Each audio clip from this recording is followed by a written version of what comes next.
আসসালামু আলাইকুম বন্ধুরা, সবাইকে অসংখ্য ধন্যবাদ যারা ইউটিউবে আমার ভিডিওটা দেখছেন। সুবর্ণা ব্লগ অ্যান্ড কুকিং চ্যানেলে সবাইকে স্বাগতম।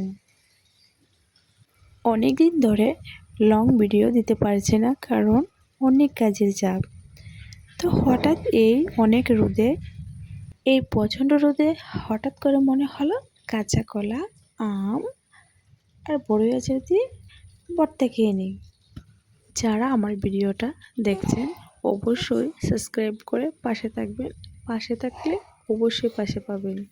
আমরা যদি একে অপরের পাশে থাকি তাহলে খুব তাড়াতাড়ি এগিয়ে যেতে পারবো। তাহলে অবশ্যই বন্ধুরা সাবস্ক্রাইব করে পাশে থাকবে। ভর্তা করার জন্য আমি নিয়ে নিলাম কালো মরিচ, যেটা খেতে খুবই সুস্বাদু হয়।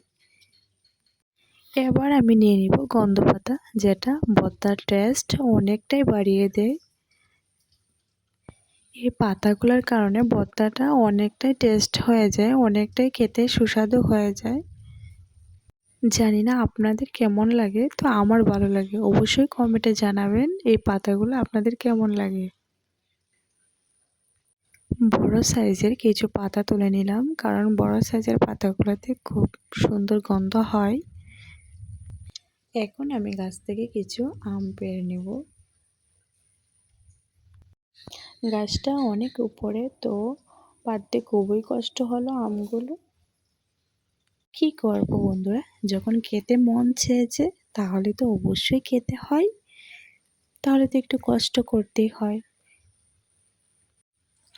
অনেক কষ্ট করে বন্ধুরা কিছু আম পেড়ে নিলাম।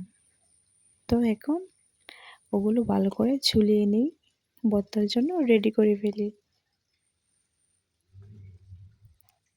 কাঁচা কলার ভর্তা বন্ধুরা, জানি না তোমাদের কেমন লাগে, তো আমার খেতে ভীষণই ভালো লাগে।